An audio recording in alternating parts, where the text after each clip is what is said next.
On a frigid December night at Salvatore's in downtown Chicago, homeless 19-year-old Ellie Mason approached the most feared man in the city with trembling hands, silently gesturing toward his barely touched plate. Antonio Castellano, head of the notorious Castellano crime family, felt the restaurant fall silent as his bodyguards reached for their weapons. Something in the girl's haunted, defiant eyes stopped him cold, a familiarity so visceral it knocked the breath from his lungs. Her fingers moved in precise, practiced patterns he hadn't seen in 15 years, American Sign Language his own daughter had used before she disappeared. The deadliest crime boss in 3 states felt his carefully constructed walls crumble as the girl unknowingly signed the private nickname only his missing daughter had ever called him.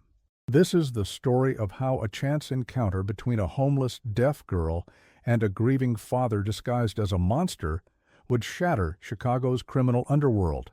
Subscribe now to discover how one silent question rewrote the destiny of a lost daughter and a broken man. The first time Ellie Mason had stolen food, she'd vomited from the shame of it. That was 4 months ago. Tonight, as the December wind sliced through her threadbare coat, shame was a luxury she could no longer afford. The elegant patrons of Salvatore's Italian Ristorante were finishing their meals, scraping uneaten pasta and bread into the trash, while Ellie's stomach had been empty for 2 days straight. Her fingers had long since gone numb from the cold as she pressed her face against the restaurant's window, watching the warmth and abundance inside, with the aching awareness of an exile. Through the fogged glass, she spotted a table in the corner where a middle-aged man in an expensive suit had barely touched his osso buco. The waiter was already approaching with the check. Ellie made her decision in an instant of desperate courage. If she waited for scraps in the alley later, she'd be fighting rats for soggy breadsticks. Before her brain could process the danger, she yanked open the heavy door and slipped inside. The heat hit her like a physical force, along with the scent of garlic, wine, and roasted meat that made her lightheaded with hunger. She was aware of how she must look: unwashed hair, hollow cheeks, the mismatched layers of stolen clothes. But hunger drove her forward, past the startled maitre d' who reached for her too late. She made it halfway across the dining room before she noticed the sudden, eerie silence that had fallen over the restaurant. Conversations halted mid-sentence. Forks paused halfway to mouths. Even the kitchen sound seemed to dim as heads turned to watch her approach the corner table. Too late, Ellie realized her mistake. The man whose leftovers she had targeted wasn't just any wealthy customer. She recognized him now from newspapers and whispered warnings on the street. Antonio Castellano, head of the Castellano crime family, the most dangerous man in Chicago. 2 broad-shouldered men in dark suits shifted from their nearby tables, hands moving toward concealed weapons. Another stood directly behind Castellano's chair, his cold eyes fixed on Ellie like a predator assessing prey. Castellano himself hadn't looked up yet. He was signing the check, his heavy gold signet ring catching the light. Up close, Ellie could see the streaks of gray at his temples, the deep lines etched into his olive skin. He looked like what he was, a man in his 50s who had spent decades building and defending an empire through whatever means necessary. Ellie knew she should run. Every street instinct screamed danger. But her legs felt rooted to the expensive carpet, and her empty stomach cramped with such ferocity that tears sprang to her eyes. When Castellano finally looked up, his dark eyes held none of the emotion she'd expected. No anger or disgust, just a flat, assessing gaze that seemed to catalog her existence as one might note an insect on a windowsill. Ellie raised her trembling hands and began to sign. She had been deaf since birth, though she could read lips with exceptional skill. Most people in the hearing world reacted to her signing with discomfort or pity. She had long ago learned to carry a small notebook for communication, but it was currently tucked inside her coat, and her fingers were too cold to fumble for it now. She signed simply, "May I have your leftovers, sir?" The change in Castellano's expression was so sudden and profound that Ellie took a step backward. The flat disinterest vanished, replaced by something she couldn't interpret, shock, disbelief, and beneath it all, a flash of raw pain so acute it transformed his features entirely. His hand shot out, grabbing her wrist with surprising speed for a man his age. His grip was iron, but not painful, restraining rather than hurting. Ellie tried to pull away, panic rising in her throat, but she was no match for his strength. "Where did you learn to sign like that?" Castellano demanded, his lips easy to read as he formed each word with deliberate clarity. One of his bodyguards stepped forward, leaning down to murmur in his boss's ear, but Castellano waved him off impatiently, his eyes never leaving Ellie's face. "I asked you a question," he said, his voice apparently soft despite the intensity of his gaze. "Who taught you American Sign Language with a Boston accent?" Ellie blinked in surprise. Few hearing people could detect regional variations in ASL. Her mother had been from Boston originally, and certain signs and hand positions had indeed carried that subtle, regional influence. "My mother," she signed back. "She was deaf too."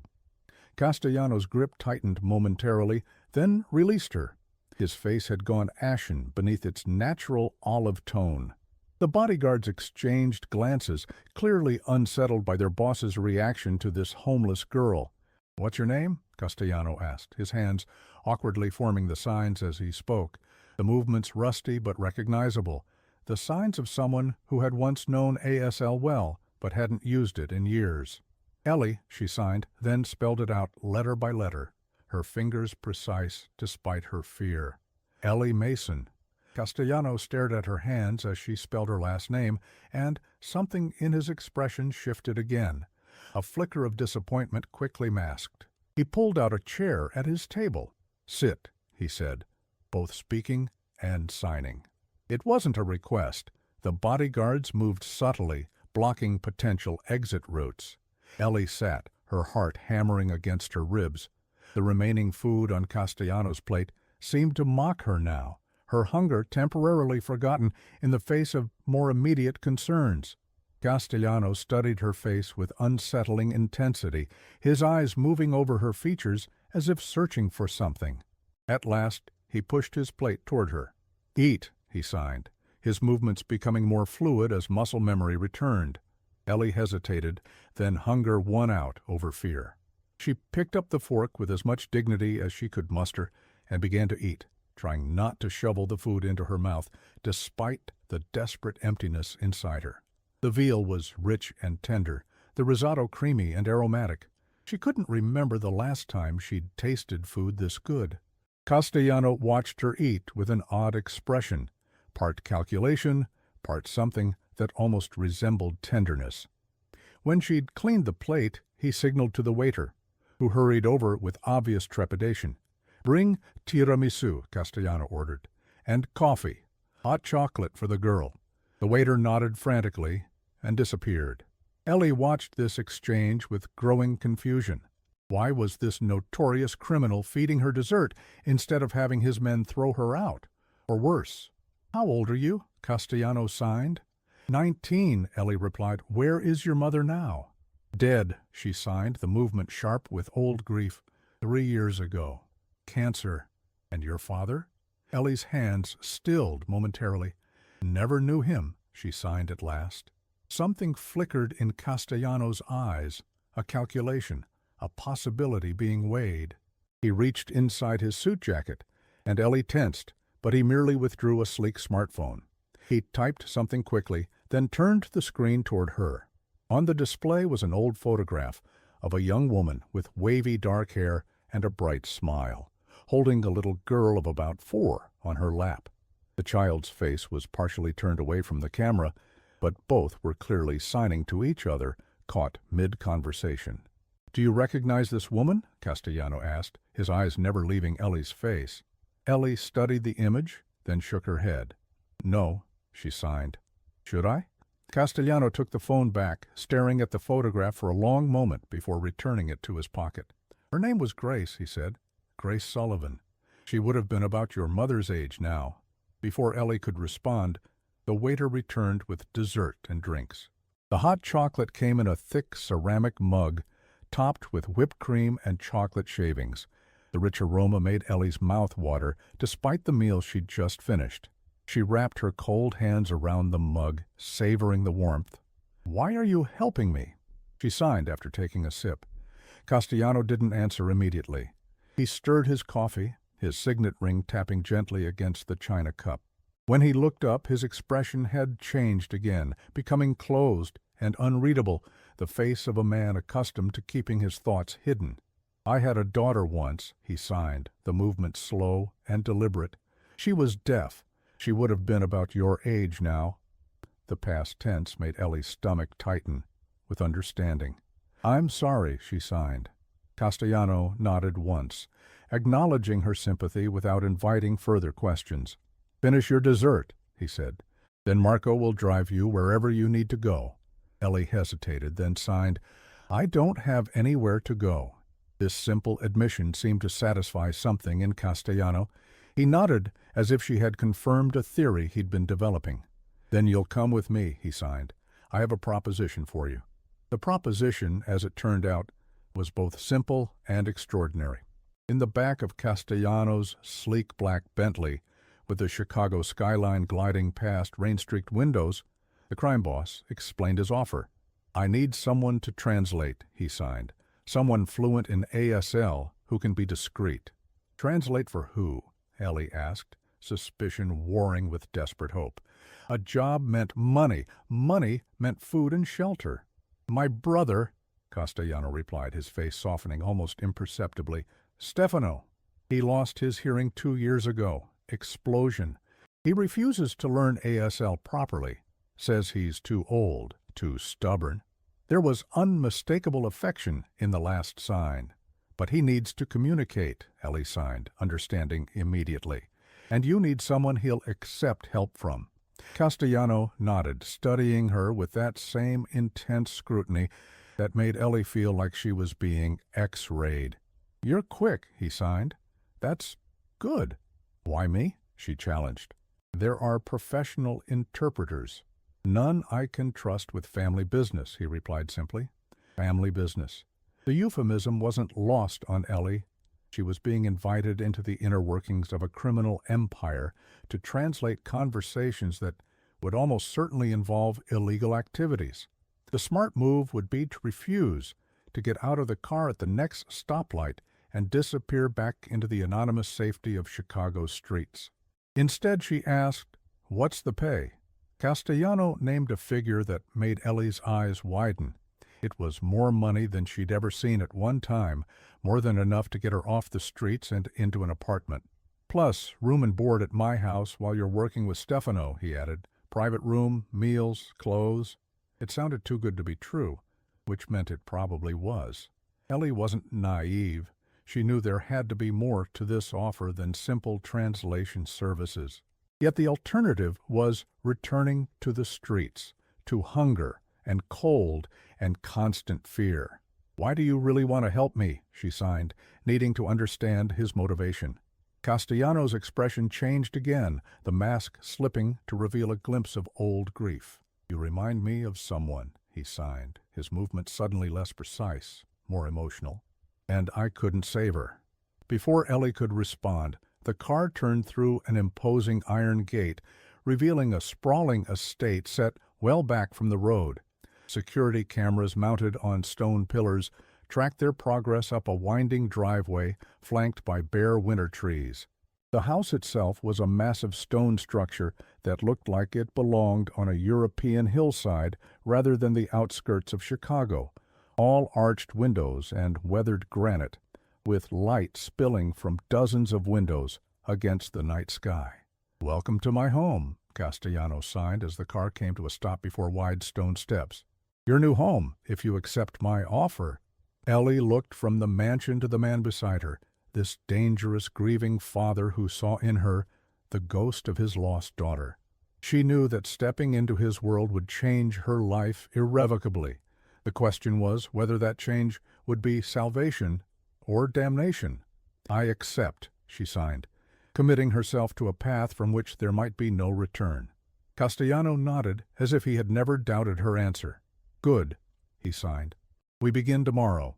The bedroom they gave Ellie was larger than any apartment she had ever lived in. Cream-colored walls, plush carpet underfoot, a four-poster bed draped in silk the color of ripe peaches. The adjoining bathroom gleamed with marble and chrome, the deep-soaking tub large enough to swim in. After 3 months of shelters and alleyways, the luxury was disorienting. A woman named Mrs. Abernathy, the housekeeper, had shown her to the room with crisp efficiency, her lined face betraying nothing about what she thought of this bedraggled newcomer. She had pointed out fresh towels, toiletries, and a closet that already contained several items of clothing that looked approximately Ellie's size. "Mr. Castellano thought you might need these tonight," the housekeeper had said, speaking slowly and clearly when she realized Ellie could read lips. "Tomorrow someone will take you shopping for more." Now, freshly showered and dressed in borrowed silk pajamas, Ellie stood at the window, looking out at floodlit gardens dusted with December frost. Security lights illuminated the high stone wall surrounding the property, and she could see men patrolling at regular intervals, dark shapes moving with purposeful vigilance. A gilded cage, she thought, but still preferable to the streets, at least for now. The house was silent around her, a silence Ellie experienced differently than hearing people did, not as an absence of sound, but as a presence of stillness. She had always been acutely sensitive to vibrations, to the subtle shifts in air that indicated movement nearby. Now she sensed someone approaching her door moments before a soft knock shuddered through the wood. She opened the door to find Castellano himself, changed from his restaurant attire into casual slacks and a cashmere sweater that somehow made him look more approachable without diminishing his aura of authority.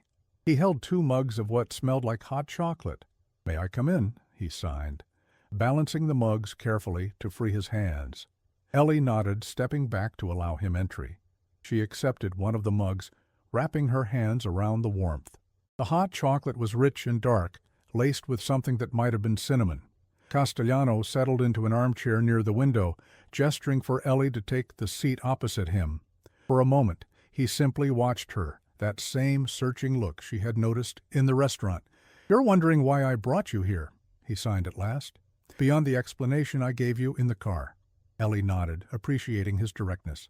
15 years ago," he signed, "my daughter was kidnapped. Her name was Sophia. She was 4 years old and had been deaf since birth." Ellie's breath caught. This wasn't what she had expected. "Her mother, my wife, was killed during the kidnapping," Castellano continued, his signs precise despite the emotion evident in his face. "The men who took Sophia wanted to use her to control me, to force concessions in a territorial dispute." He paused, taking a sip of his drink, his eyes focused on some point beyond Ellie's shoulder, lost in memory. "I paid the ransom," he signed, $10 million, but they never returned her.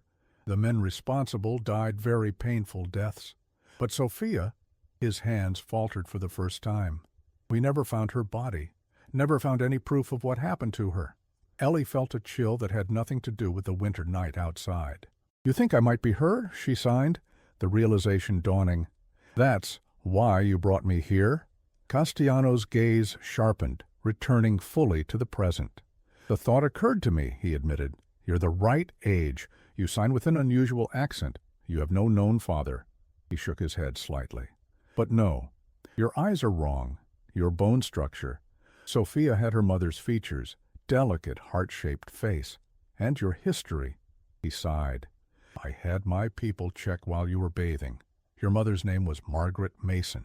She was indeed from Boston originally. The timeline doesn't match."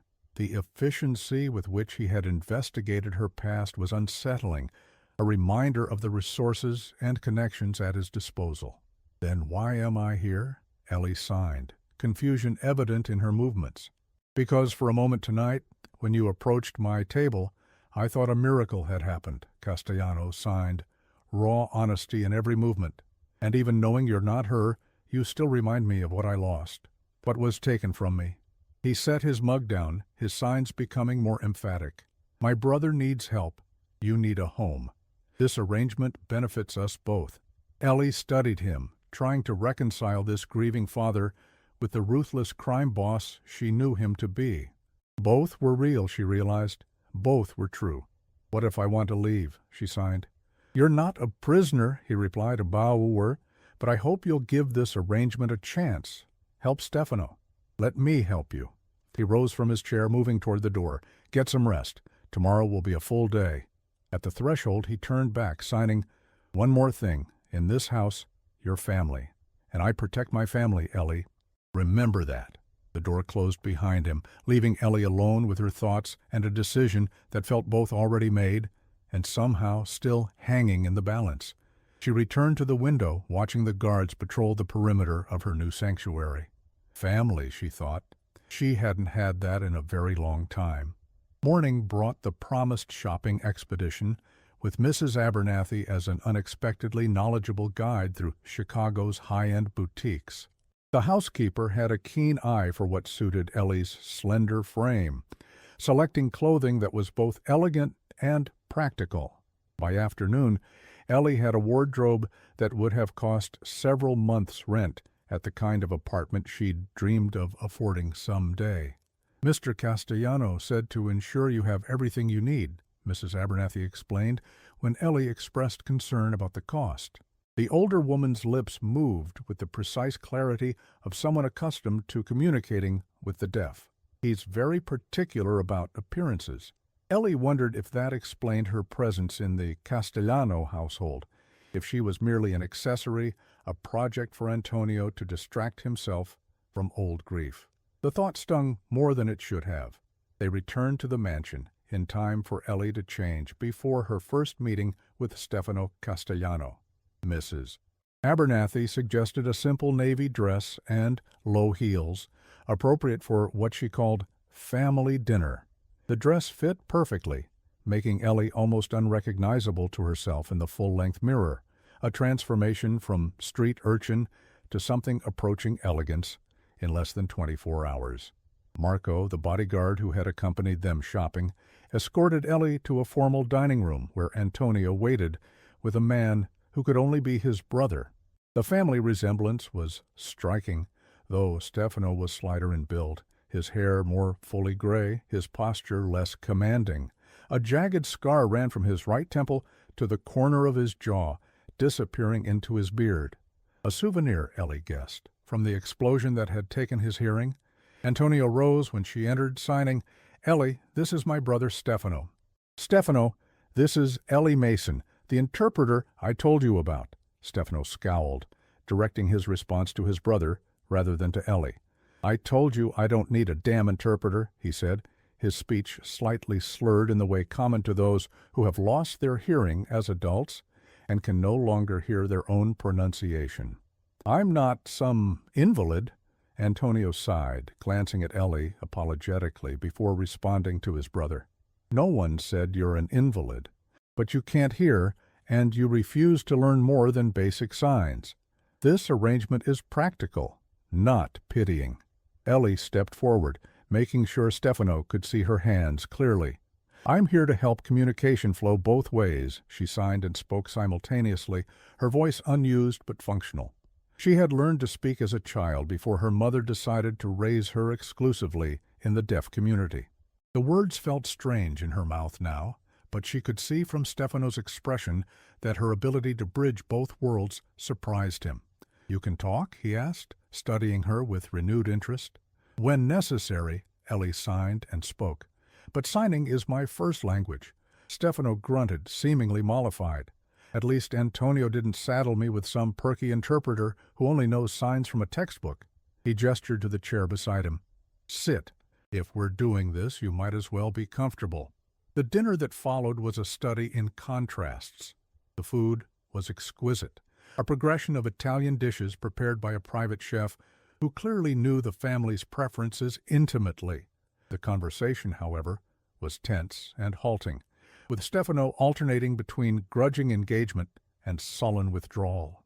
Ellie quickly realized that his resistance stemmed not from pride, but from grief. Like his brother, Stefano was mourning a loss, the loss of a world of sound he had navigated confidently for over 60 years before the explosion that had plunged him into silence. His deafness was still raw, a wound he hadn't accepted as permanent. "How did you lose your hearing?" Ellie signed and spoke when there was a lull in the conversation. Stefano's expression darkened. "Car bomb," he said flatly. "Meant for Antonio, actually." He shot his brother a look that held decades of complicated emotion. "I got to the car first that day." Antonio's face remained impassive, but Ellie caught the slight tightening of his jaw, the flash of old guilt in his eyes before he masked it. "My brother has paid a heavy price for my choices," Antonio signed, his gaze meeting Ellie's with unexpected candor, "as have others." The weight of unspoken history hung in the air between the brothers. Ellie sensed that her presence was serving as a buffer, allowing them to communicate in ways they had struggled to since Stefano's injury. "You're good at this," Stefano told her as dessert was served. "Not just the signing, reading people." His gaze was shrewd, assessing. "That's a useful skill in our family." Our family. The casual inclusion sent an unexpected warmth through Ellie, followed immediately by caution. She was an employee, not family, a distinction she would do well to remember. "I've had practice," she signed and spoke. "When you can't hear, you learn to watch, carefully, to notice what people aren't saying." Stefano nodded thoughtfully. "Antonio says you were on the streets before he found you." "Yes," Ellie confirmed, seeing no point in denying what they already knew. "Lucky for you, he has a soft spot for strays," Stefano said, though his tone held more curiosity than judgment, especially ones that remind him of Sofia. Antonio set his fork down with deliberate control. "That's enough, Stefano." His brother ignored the warning. "You know about Sofia, girl? About what happened to her?" Ellie nodded, glancing at Antonio. "He told me last night." "Did he tell you he's never stopped looking for her?" Stefano pressed. 15 years, and he still has men following every lead, checking every Jane Doe, investigating any deaf girl of the right age who crosses his path." He leaned forward. "You're not the first he's brought home hoping for a miracle." Antonio's hand came down hard on the table, rattling the crystal and china. "I said enough." The vibration traveled through the wooden surface to Ellie's fingertips. She remained still, watching the silent communication between the brothers, a lifetime of shared history distilled into a single, charged look. Stefano raised his hands in surrender. "Fine. Consider it dropped." He turned back to Ellie. "So, when do we start our official lessons? If I'm going to have you shadowing me, I might as well learn something useful." The abrupt change of subject was clearly for Antonio's benefit, an olive branch after pushing too far. Ellie followed his lead. "Whenever you're ready," she signed and spoke. "Tomorrow morning?" "Make it afternoon," Stefano said. "I have business in the morning." He glanced at his brother. "The legitimate kind, before you start frowning. The restaurant supply company doesn't run itself." Antonio nodded, some of the tension easing from his shoulders. "Take Marco with you," he said, "and wear the damn hearing aids the doctor gave you. They may not restore everything, but they help with environmental awareness." "Yes, Mother," Stefano replied with exaggerated patience, but Ellie noticed he didn't actually agree to follow either suggestion. After dinner, Antonio invited Ellie to join him in his study, a book-lined sanctuary that smelled of leather and wood smoke from a crackling fire in the hearth. He poured himself a measure of amber liquid from a crystal decanter, offering Ellie a choice of drinks. She opted for sparkling water, still wary of dulling her senses in this unfamiliar environment. "I apologize for my brother," Antonio signed once they were settled in leather chairs before the fire. "Stefano has always been the more unfiltered of us, even before his injury." "He's adjusting to a major life change," Ellie signed. "Anger is normal." Antonio studied her over the rim of his glass. "You speak from experience." It wasn't quite a question, but Ellie nodded anyway. "I was born deaf, so my experience is different, but I've known people who lost their hearing later in life. The grief is real, profound." "And yet you don't pity him," Antonio observed. "That's good. Stefano would hate that more than anything." Ellie smiled slightly. "I don't do pity," she signed. "It's useless." Something like approval flickered in Antonio's expression. He set his drink aside, his movements becoming more formal. "There are things you should know about your position here," he signed. "Rules for your own safety."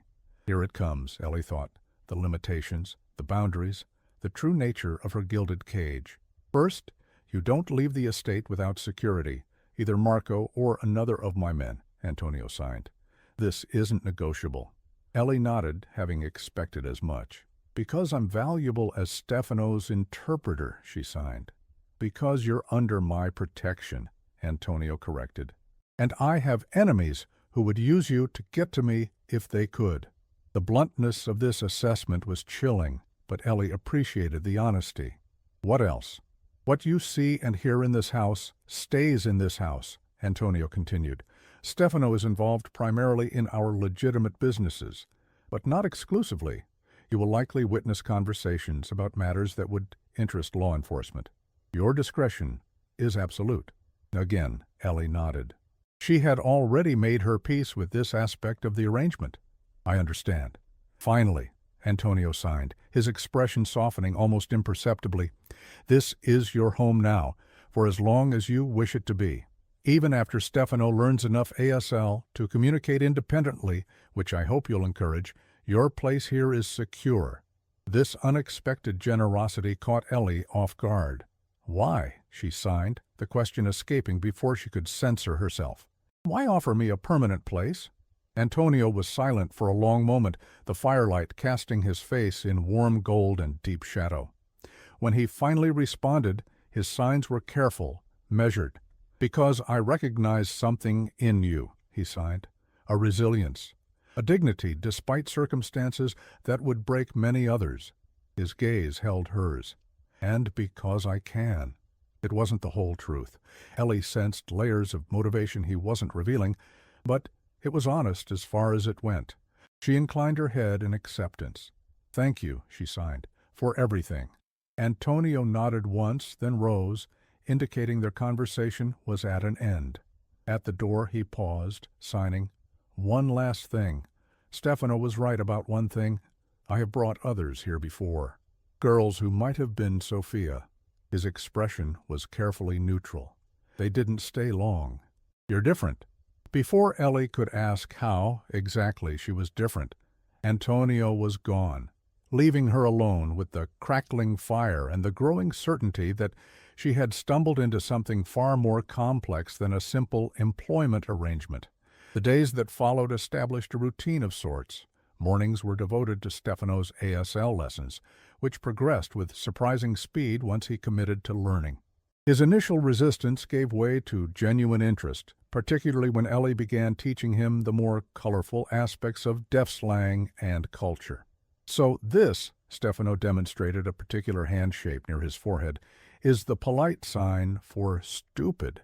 But this," he modified the position slightly, his eyes gleaming with mischief, "is basically saying someone's a fucking idiot?" Ellie nodded, fighting a smile. "The second one you wouldn't use in formal company," she signed. "Useful distinction," Stefano replied, practicing the sign with evident satisfaction. "I can think of several business associates who deserve the second version." Afternoons found Ellie accompanying Stefano to various businesses owned by the Castellano family, restaurants, importing companies, a construction firm, and a chain of high-end boutiques. At each location she translated conversations between Stefano and managers, employees, and business partners. Some of these conversations were perfectly ordinary business discussions.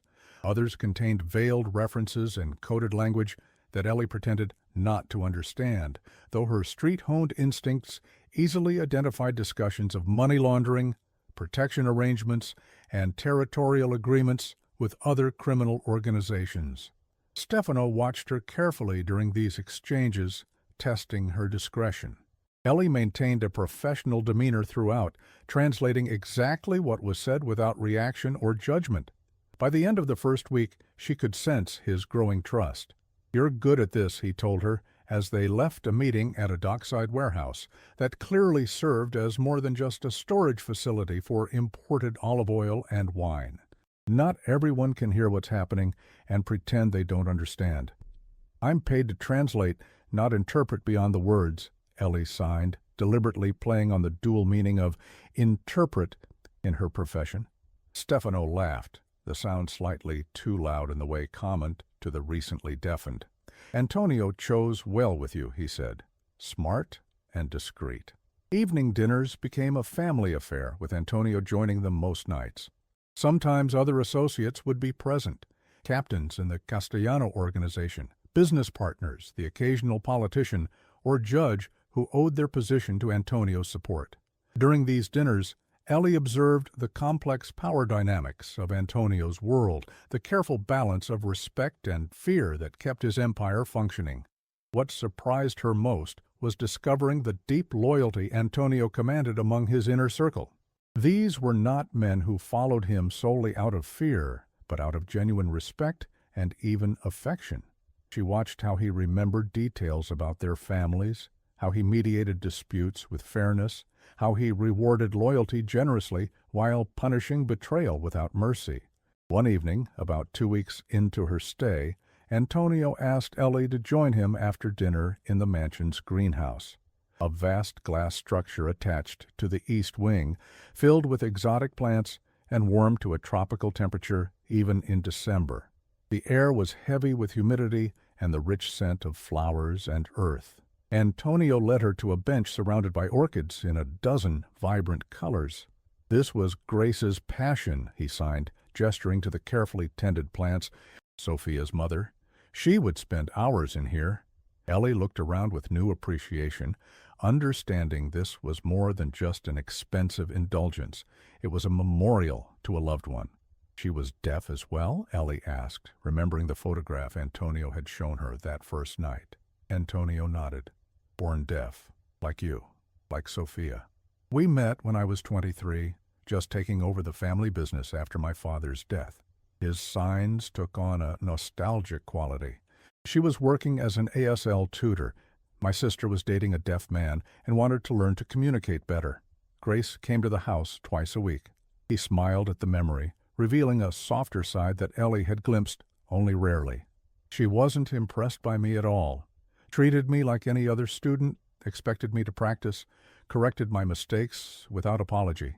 You fell in love with her, Ellie signed, stating the obvious. Completely, Antonio confirmed, but she wouldn't date me until I was fluent enough to meet her friends without an interpreter. Said she wouldn't be with someone who couldn't fully participate in her world. His expression grew wistful. It took me 8 months of daily practice. Best motivation I ever had. Ellie found herself unexpectedly moved by this glimpse into Antonio's past, this evidence that the fearsome crime boss had once been simply a young man willing to learn an entire language to win a woman's heart.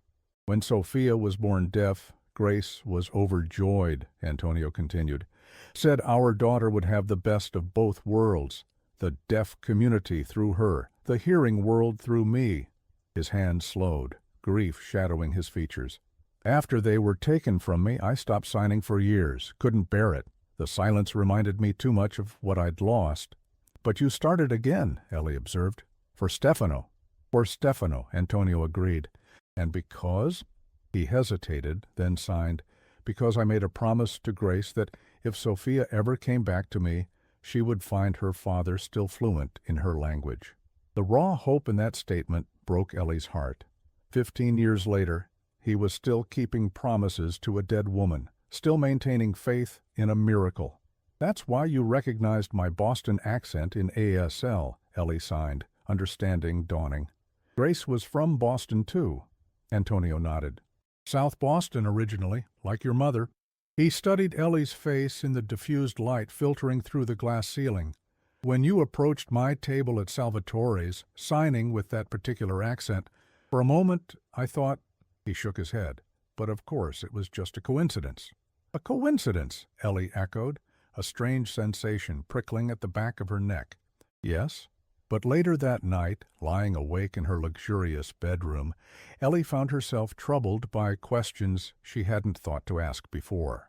Her mother had never spoken of Boston except in passing, had been vague about her life before Ellie was born. There were no extended family members, no old friends who visited, no photographs from her youth. When Ellie had asked about her father, her mother had always changed the subject, saying only that he wasn't in the picture. Ellie had assumed he was a brief relationship, maybe even a one-night stand, someone her mother had preferred to forget. But what if there was more to it than that? What if her mother's reticence had been protective rather than dismissive? The thought was too fantastical to entertain seriously. And yet, Ellie got up and went to the mirror, studying her reflection with new eyes. Her features were delicate, her face heart-shaped. Not so different, perhaps, from the woman in the photograph Antonio had shown her. No, she told herself firmly, it was impossible. A coincidence, nothing more. She was letting Antonio's desperate hope infect her own thinking. She returned to bed, resolving to put such fanciful notions out of her mind. She was Ellie Mason, daughter of Margaret Mason from Boston, not Sophia Castellano, lost heir to a criminal empire. But sleep was long in coming, and when it did, she dreamed of orchids and fire and a woman's hand signing words she couldn't quite understand. The next morning, Ellie was sitting with Stefano in the mansion's kitchen, practicing breakfast-related vocabulary in ASL, when Antonio entered with a man she hadn't met before. He was tall and lean, with salt and pepper hair, and the weathered face of someone who spent considerable time outdoors. Unlike most of Antonio's associates, he wore casual clothes, worn jeans, a flannel shirt, hiking boots. "Ellie, this is Jack Morgan," Antonio signed, his expression unusually tense. "Jack, this is Ellie Mason, Stefano's interpreter." Morgan nodded to her politely, but his eyes lingered on her face with an intensity that made her uncomfortable. There was something clinical in his assessment, as if she were a specimen rather than a person. "Jack is an old friend," Antonio continued. "He was a detective with Chicago PD for 20 years before retiring. Now he works exclusively for me." "Investigator," Stefano clarified, watching the exchange with interest. "Jack finds people who don't want to be found." Understanding dawned. Morgan was the man Antonio employed to chase down leads about Sophia, to investigate deaf girls who might be his missing daughter. Ellie met his gaze steadily, refusing to show her sudden unease. "Pleased to meet you," she signed and spoke. Morgan nodded again, then turned to Antonio. "We should talk privately," he said, his lips easy to read, "about that matter we discussed." Antonio hesitated, then signed to Ellie. "Please continue with Stefano's lesson. Jack and I have business to discuss." The two men left, their body language suggesting urgency. Stefano watched them go, then turned to Ellie with a raised eyebrow. "Interesting," he signed. "Jack doesn't usually come to the house unless he has something significant to report." "About Sophia?" Ellie asked before she could stop herself. Stefano nodded, studying her face with the same shrewd assessment she'd noticed before. "Jack has been looking for my niece since the day she disappeared. He was the lead detective on the case originally, before Antonio hired him away from the police department." He leaned forward. "Antonio has never given up hope. It's been 15 years, but he still believes she's alive somewhere." "Do you?" Ellie signed, genuinely curious. Stefano's expression turned grave. "I did, for the first year or two, but now?" He shook his head. "The men who took her were animals, and they had no reason to keep her alive once Antonio had paid the ransom. They knew they were dead men walking either way." The brutal assessment sent a chill through Ellie. "That's terrible," she signed. "It's realistic," Stefano replied. "But I would never say that to my brother. Hope is all he has left." He sighed. "Let's get back to the lesson. I want to learn how to order a proper breakfast in ASL before lunch." They resumed their vocabulary practice, but Ellie found it hard to concentrate. Something about Morgan's arrival and the urgent consultation with Antonio left her uneasy. She couldn't shake the feeling that it was somehow connected to her. Her suspicion was confirmed that evening when Antonio summoned her to his study after dinner. When she arrived, she found him standing at the window, staring out at the winter garden with an expression she couldn't interpret. He didn't turn immediately when she entered, though she knew he must have heard the door. Ellie waited, a sense of foreboding building in her chest. After what seemed like an eternity, Antonio finally turned to face her. "Sit down, please," he signed, gesturing to the chair across from his desk. Ellie complied, her heart beginning to race. Antonio took his own seat, his movements deliberate and controlled. "I've been looking for my daughter for 15 years, he signed without preamble, following every lead, investigating every possibility, no matter how remote. Jack Morgan has been my primary investigator for the past 12 of those years." Ellie nodded, unsure where this was leading, but certain she wouldn't like the destination. 2 years ago, Jack followed a promising lead to Boston, Antonio continued. A deaf woman named Margaret Mason had died of cancer, leaving behind a teenage daughter. The timing was right. Margaret had moved to Boston approximately 14 years earlier with an infant daughter, no father in the picture. No family history before her arrival in Boston. Ellie's breath caught. Her mother. He was talking about her mother. Jack investigated, but eventually ruled out the possibility, Antonio signed. The daughter, you, didn't match the age progression projections for Sophia. Your school records showed you were nearly a year younger than Sophia would have been, and there was documented evidence of Margaret Mason's existence in Boston before the kidnapping ever took place. Relief washed through Ellie, followed immediately by indignation. You investigated me before you even met me. Antonio had the grace to look momentarily abashed. Yes, one of many leads that didn't pan out. He leaned forward. But then, by extraordinary coincidence, you appeared at my table at Salvatore's, signing with that distinctive Boston accent that reminded me so much of Grace. So you brought me here to investigate me again, Ellie signed, anger building, to see if Jack had missed something the first time. Yes, Antonio admitted, without apology. And because you needed help, and Stefano needed an interpreter. Those things were also true. Ellie stood too agitated to remain seated. Have you been watching me? Testing me? Waiting to see if I would suddenly remember being kidnapped as a child? Antonio remained calm in the face of her anger. Jack has been conducting a more thorough investigation into Margaret Mason's background, he signed, into your early childhood. And, Ellie demanded, though part of her didn't want to know the answer. And he found inconsistencies, Antonio replied, records that don't quite match. Gaps in the timeline. He withdrew a folder from his desk drawer, placing it on the surface between them. Margaret Mason appears to have been a real person who died in a car accident in 1998. Her identity was assumed by someone else shortly thereafter, someone who moved to Boston with a deaf infant daughter around the time Sophia disappeared. The implications were staggering. Ellie stared at the folder, unable to bring herself to open it. That's impossible, she signed, her hands shaking. My mother was my mother. I remember her from earliest childhood. She raised me, loved me. I'm not suggesting she didn't, Antonio signed gently, only that she may not have been who she claimed to be. Who are you suggesting she was then? Ellie demanded. Antonio's expression softened with something like compassion. Grace had a younger sister named Margaret, he signed. They were estranged, had been for years before Grace met me. Margaret disapproved of Grace's relationship with me, believed I would bring danger into her sister's life. His mouth twisted in a grimace. She wasn't wrong about that. Ellie sank back into the chair, her legs suddenly unsteady. You think my mother was actually Grace's sister, Sophia's aunt? Antonio nodded. It's a possibility we're exploring. Margaret, Grace's sister, disappeared shortly after the kidnapping and was never heard from again. We assumed she was simply grieving privately, wanting nothing more to do with the man she blamed for her sister's death. He gestured to the folder. But Jack has found evidence suggesting she may have fled with a child, a deaf child. Me? Ellie signed. The word barely formed, her hands numb with shock. Possibly, Antonio signed.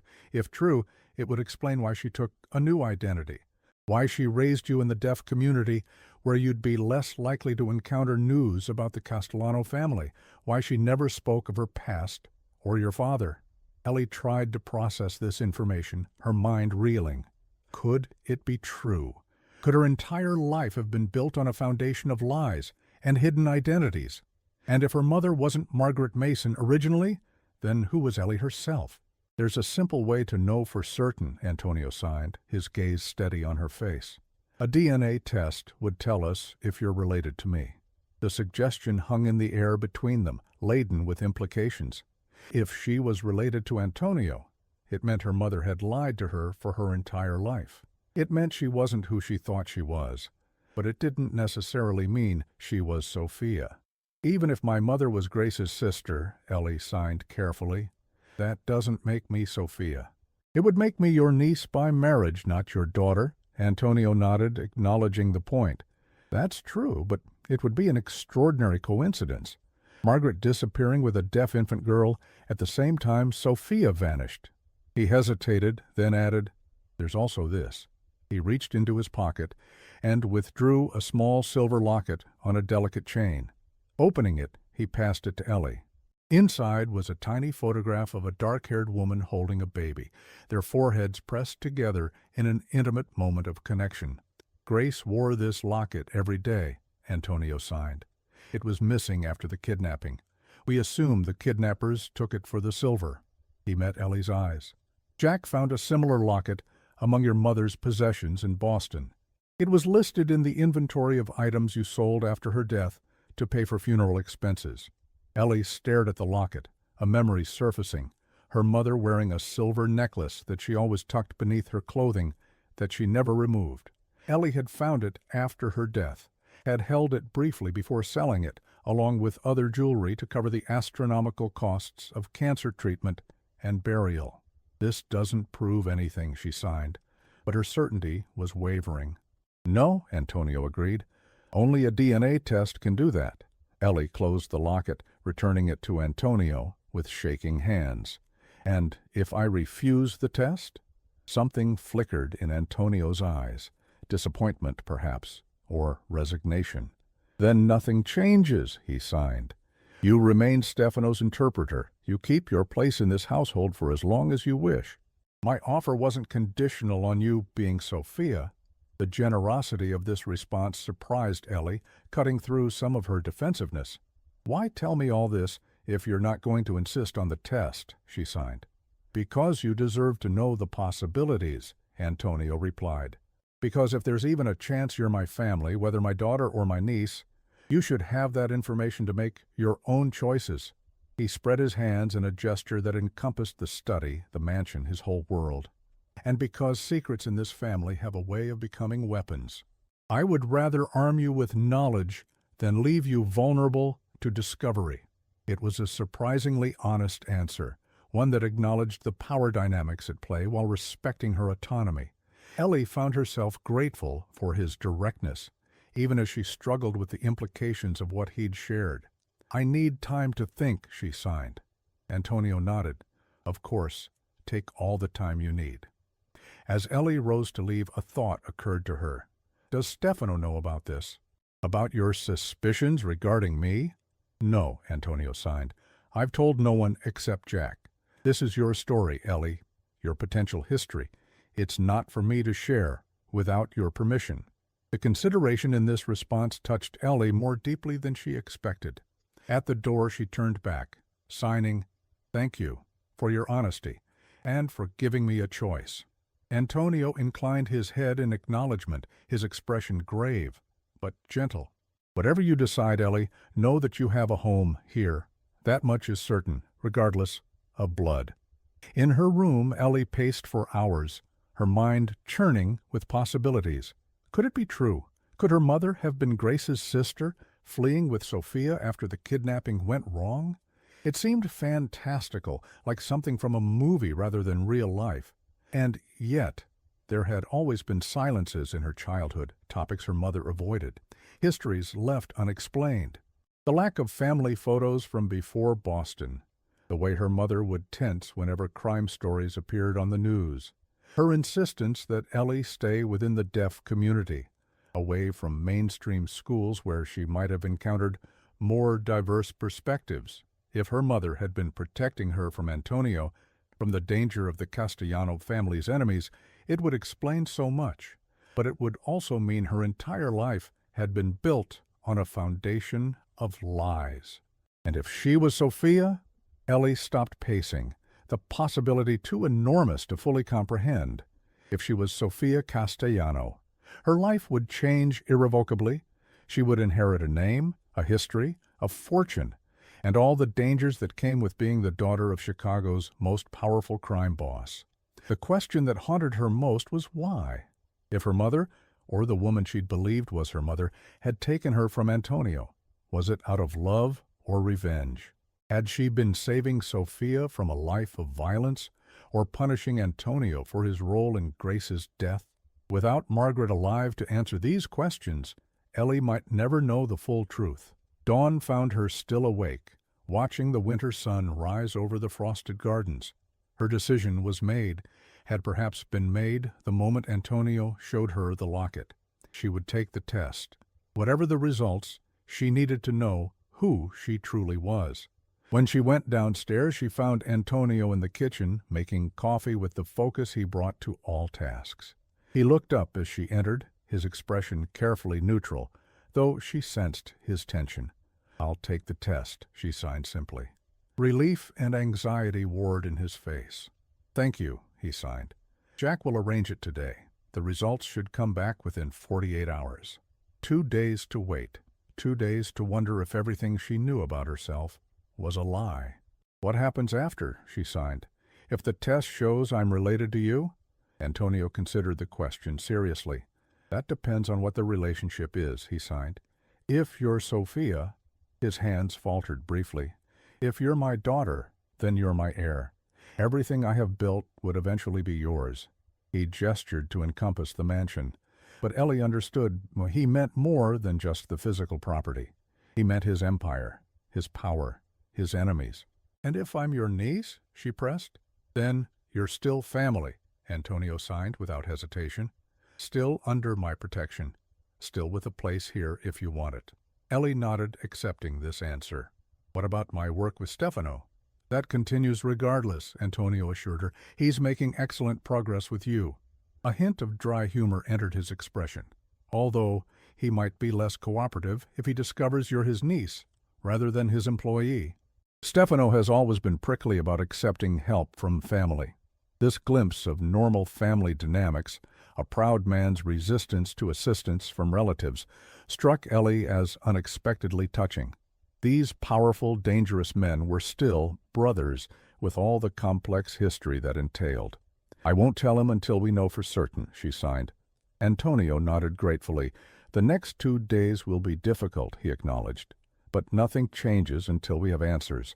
Your routine with Stefano, your place here, all continues as before."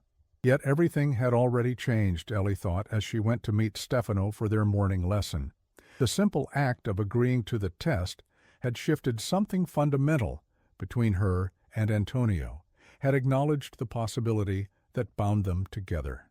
As promised, Jack Morgan arrived that afternoon to collect samples for DNA testing, a simple cheek swab from both Ellie and Antonio, sealed in separate containers, and whisked away with a promise of expedited results. The next 48 hours were among the most surreal of Ellie's life. On the surface, nothing changed. She continued Stefano's lessons, accompanied him to business meetings, dined with the family in the evening, but beneath this veneer of normalcy, tension hummed like a live wire. Antonia was scrupulously respectful of her space, never pressing for conversations about what the test might reveal. But she caught him watching her sometimes with an intensity that was difficult to bear, searching her features for traces of Grace, perhaps, or of the child he had lost. For her part, Ellie found herself scrutinizing her own memories with new suspicion. Had there been clues she'd missed? Slips in her mother's carefully constructed narrative? She remembered a night when she was about 8, waking to find her mother sitting at the kitchen table, weeping over an old newspaper. When Ellie had approached, her mother had quickly hidden the paper, wiping her tears and signing that everything was fine. Had that paper contained news about the Castellanos? About the ongoing search for Sofia? The uncertainty was excruciating.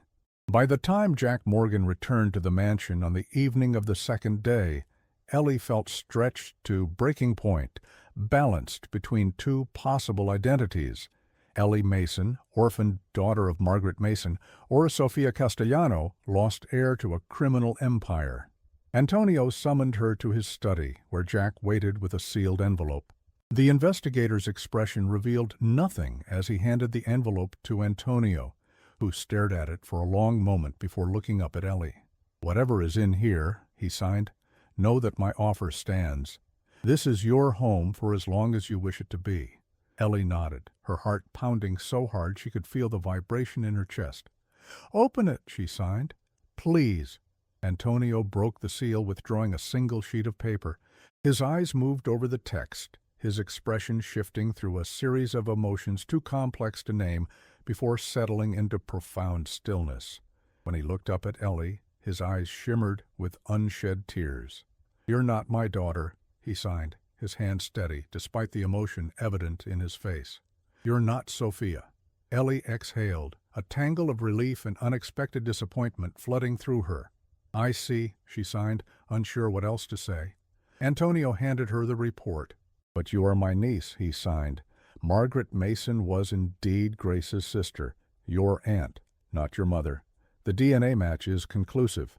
Ellie stared at the paper, the scientific terminology swimming before her eyes. She was related to Antonio, not as his daughter but through his wife. The implication was clear. If Margaret wasn't her mother and she wasn't Sophia, then she had to be someone else entirely. "Who am I?" she signed, the question falling from her hands like a stone. Jack Morgan stepped forward, opening a folder he'd been holding. "Based on the DNA results and my investigation, we believe you're Elizabeth Sullivan," he said, speaking slowly and clearly so Ellie could read his lips. "Margaret Sullivan's daughter, born 6 months before Sophia. Margaret was unmarried and estranged from her family, including her sister Grace, at the time of your birth." Elizabeth, tried to absorb this information, her mind struggling to reconcile this new identity with the one she'd carried for 19 years. "Why did she take me and run after the kidnapping?" she signed. "Why change our names?" Antonio took over, his signs gentle but direct. "We believe Margaret was involved in the kidnapping," he signed. "Not as a primary planner, but as someone the kidnappers used because of her connection to Grace. She may have been manipulated, threatened, or paid. We don't know for certain. But something went wrong." Jack nodded, continuing the explanation. "The original plan was to exchange Sophia for the ransom money, but Grace fought back during the abduction, and one of the kidnappers killed her, shot her in front of Margaret. We think Margaret panicked, fled with Sophia, but somewhere along the way, Sophia died," Antonio signed, finishing the terrible narrative. "Perhaps an accident, perhaps from neglect. Margaret, now guilty of involvement in her sister's death and the death of her niece, took you, her own daughter, whom she'd been raising in Boston, and disappeared. She assumed the identity of the real Margaret Mason, who had recently died, and began a new life, raising you as her daughter, keeping you away from anything that might connect you to the Castellano family." The horror of this scenario struck Ellie like a physical blow. If this was true, the woman she'd called mother had been involved, however peripherally, in a crime that had left Grace dead and Sophia missing, had possibly been responsible, through action or inaction, for Sophia's death as well. "I don't believe it," she signed, though, even as she made the denial, pieces were falling into place. Her mother's secrecy, her isolation, her refusal to discuss the past. "It's the most likely explanation given the evidence," Jack said. "But without Margaret alive to confirm, we may never know the full story." Antonio dismissed Jack with a nod, waiting until the investigator had left before signing again. "I know this is overwhelming," he signed. "To discover your mother wasn't who you thought, that your very name isn't your own. I'm sorry for that pain." Ellie looked up at him, seeing genuine compassion in his expression. "You've lost Sophia all over again," she signed. "I'm sorry too." Antonio's face softened. "I lost Sophia 15 years ago," he signed. "I've made my peace with that loss as much as anyone can. But I've found something unexpected in you, Elizabeth, family I didn't know I had." The use of her apparent real name jolted Ellie. "I don't know if I can be Elizabeth Sullivan," she signed honestly. "I've been Ellie Mason my whole life." "Then remain Ellie," Antonio signed without hesitation. "Names are just labels. What matters is that you're Grace's niece, my family by marriage. Stefano's family, too, though he doesn't know it yet." He leaned forward. Nothing has to change if you don't want it to. You can continue exactly as you have been. Stefano's interpreter, a member of this household. But everything has changed, Ellie sighed, the reality of her situation sinking in. My whole history is different than I believed. The woman who raised me was lying about who we were, maybe even involved in kidnapping and death. Her hands moved faster as emotion overtook her. How do I reconcile that with the mother I loved, with the person who taught me ASL, who protected me, who held me when I was afraid? Antonio didn't rush to answer, giving her question the consideration it deserved. Finally he signed, "People are complicated, Ellie.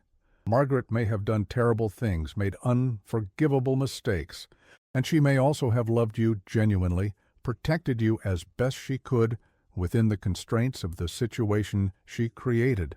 It was a nuanced perspective, one that allowed for the complexity of human behavior, rather than reducing her mother to either saint or villain. Ellie found it oddly comforting. "What now?" she sighed, feeling adrift in this new reality. "Now you take time," Antonio sighed. "Time to process, to grieve what you've lost, to decide who you want to be moving forward." He smiled slightly. "And you let your family help you through it, if you'll allow us that privilege." Family.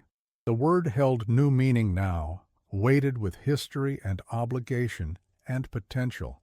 Ellie wasn't sure if she was ready to embrace it fully, but she wasn't ready to reject it either. "I'd like to keep working with Stefano," she sighed. "It gives me purpose, structure."